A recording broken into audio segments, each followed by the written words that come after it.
So, as much as we can have so many things going for us when we're dating somebody, meaning you may have a lot of things in common, you might have a lot of chemistry, a great spark, things are off to a good start.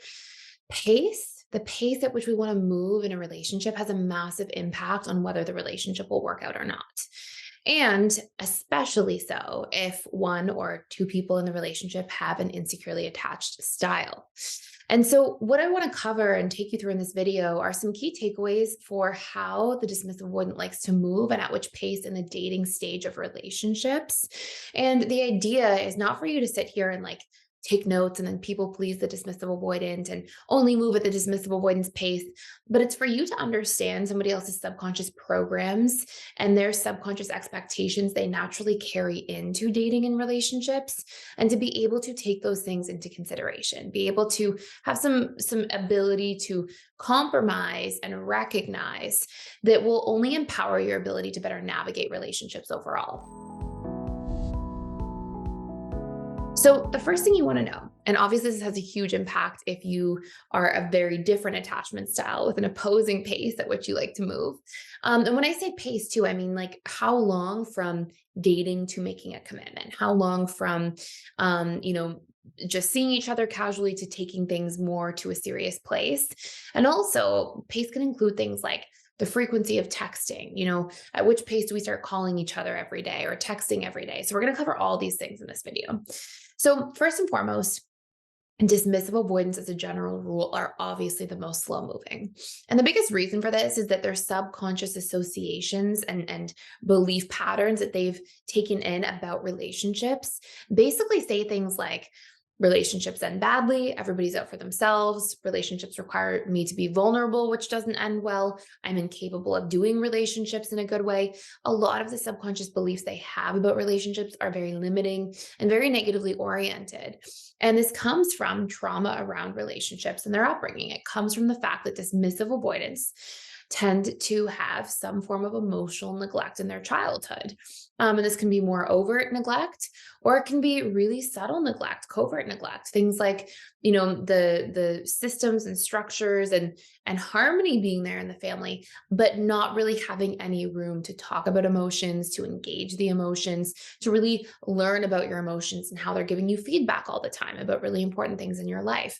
So as a result, a lot of dismissive avoidance actually having these more intimate relationships with their caregivers was off the table. And as a result, that's their subconscious comfort zone. And that's how they tend to act and operate in their relationships in their adult lives. So when you see a dismissive avoidant, and let's say you really click with them, maybe you're starting to date them, generally they can start off really well, before there's a lot of vulnerability required in dating and relationships. They can kick things off on a great note. However, if you pay very close attention and you look sort of under a magnifying glass, you'll see that dismissive avoidants really have a strong tendency, even if they're charming or charismatic or, putting an effort in, they're still usually spending a lot more of the dating stage of relationships connecting intellectually rather than emotionally. So intellectual connection, that mental connection, tends to be talking about topics, ideas, beliefs, sharing some things, maybe laughing over some stories, chatting about things at work or in life. And there can be a lot of charm in that area and charisma, but there's usually, if you're paying close attention, some fairly strong degree of emotional unavailability. So, they might be present and there and putting in the effort, and that can bring some emotional availability indirectly through their presence. But when it comes to sharing personal things, talking about their emotions, talking about how circumstances make them feel on a regular basis, opening up about, more vulnerable things in their lives, talking about what they're looking for, what they need from a partner, opening up and feeling they can rely on a partner in some way. Usually, almost all of those things are off the table to a pretty strong degree in the dating stage. And you'll see they tend to sort of, even if you try to move in the direction of those things, oftentimes that conversations get redirected away from those things. So it's really important to sort of take that into consideration. And it will definitely show you that a DA is there, that somebody is a DA, right? If you're unsure about their style, that's definitely a big hint. Because even fearful avoidants who also have a strong avoidant side usually are much more emotionally open. So it's a good differentiating factor to pay attention to. So anyways, dismissive avoidants tend to, when they're dating, the most common output I would see in my practice is that dismissive avoidance from the time that they start meeting and speaking to somebody to the time they commit and settle down usually ranges between 4 and 6 months. And if somebody's more extreme DA, it can even be greater than 6 months. And they generally have a lot of fears around commitment. So it's not that it's the person, it can be the person. Don't get me wrong. If somebody's not committing, it can be that they don't think there's a compatibility and things like that, of course. But, you know, most of the time, dismissive avoidance will, be interested in the person, want to show up. It's like they want you, but they don't want the commitment. And if you're seeing a lot of that, generally it's because dismissive avoidants are kind of operating in their feelings minus their fears. So they have to feel safe and harmonious and consistent and connected enough with somebody across time for those feelings to basically outweigh their fears. And dismissive avoidants generally are more slow than other attachment styles to develop deep feelings. They can have limerence, just like any other attachment style. They tend to have limerence with things that are more distant from them and less emotionally available to them. But I really want to separate out attraction and limerence from feelings. And feelings tend to take slightly longer to acquire for DAs as a whole. And it's because we tend to have more feelings for somebody, the more vulnerable and open we are, because we give room that way for somebody to meet our needs. And that meeting of needs, along with some of those traits, like a lot of these things are what are really helping us develop feelings across time. So with that being said, dismissive avoidants like to tend to move at the pace of, 4 to 6 months before making a commitment. They generally, when they first start talking to somebody, like to text once a week, twice a week. Around the 1 or 2 month mark, that might pick up. They might want to text a little bit more often. And I've seen a lot of dismissive avoidants text more than that early on, when they're really interested in somebody and when somebody's driving that pace of a relationship. But then when having the dialogue with those individuals separately in my practice, I would often hear a dismissive avoidant say to me, yeah, we're texting like almost every day and I'm really interested in them. So I'm like willing to do it, but I don't like talking that much. It's too early. It's too soon. It feels like there's pressure. So generally we'll see the first few weeks, dismissive avoidants want to touch base a couple times a week and then see somebody once a week, sometimes twice a week at most, but usually about once a week. And as the weeks go on, generally around the 2-3 month mark, they'll pick up the pace. They'll start talking more and more, maybe talking a little bit every day. And it's funny because dismissive avoidants like won't mind speaking every day at that point and will definitely be open to it, but not all day, every day.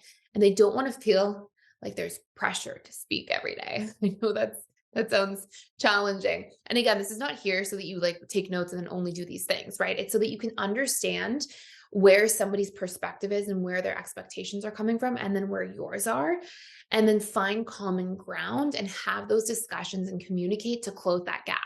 That's the point of this video, right? That's the point of having these conversations and bringing this information out here. It's not to people please each other. It's to consider each other and then communicate and find common ground.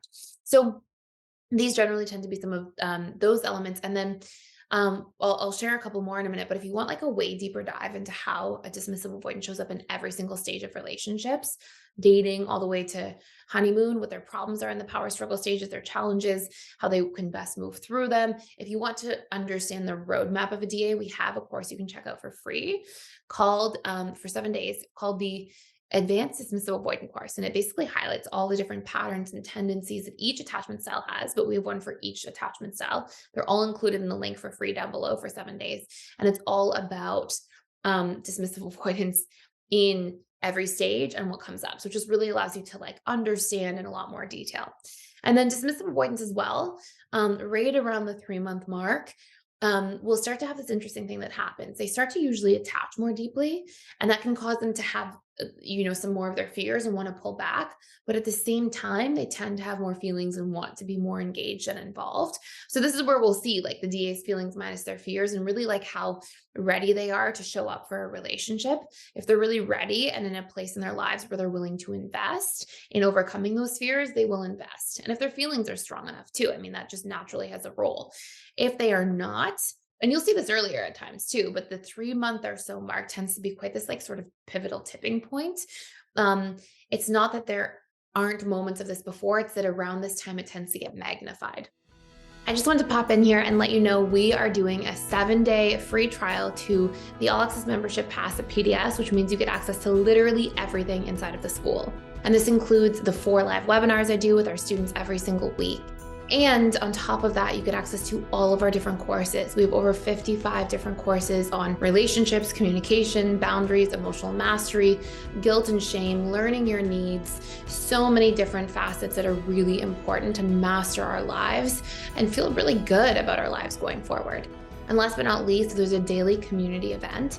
We have trained facilitators and coaches who are in there doing that work, showing up to support you on your journey every single day. Please join me on the other side. Come check it out. See if it's a fit for you. I'd love to see you there. Go ahead and sign up by clicking the link in the description box below. If they aren't ready, you'll see them tend to go really into pulling back and like divest from the relationship because their attachment to somebody or something is scaring them too much. And if they're not willing to like move through it to get to the other side, that's where we're going to see them really pull back. And so they go through sort of this inner battle, during that period of time. And as they sort of move through that battle with themselves and come out more on the other side into their feelings, that's when they usually feel more ready to commit. Now, again, this is not me saying wait till those moments. You can have conversation about your pace that you want to move at as your attachment style, what your needs are. And you want to be able to talk about this from a perspective of, hey, it's okay that we have a different pace and different programming, but where are you at? What's important to you? Let me share what's important to me. And let's find a way to compromise. Let's find a way to meet in the middle and bridge that gap.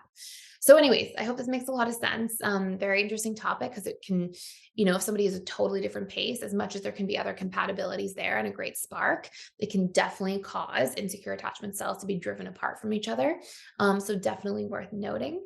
And thank you for watching. If you enjoyed this video, please subscribe to this channel, hit the notification bell. I literally put out a daily video to really, hopefully be here and sort of support everybody in their lives on a daily basis if this is useful for you. And if you could also like the video and share, that would be great too. Thank you for watching.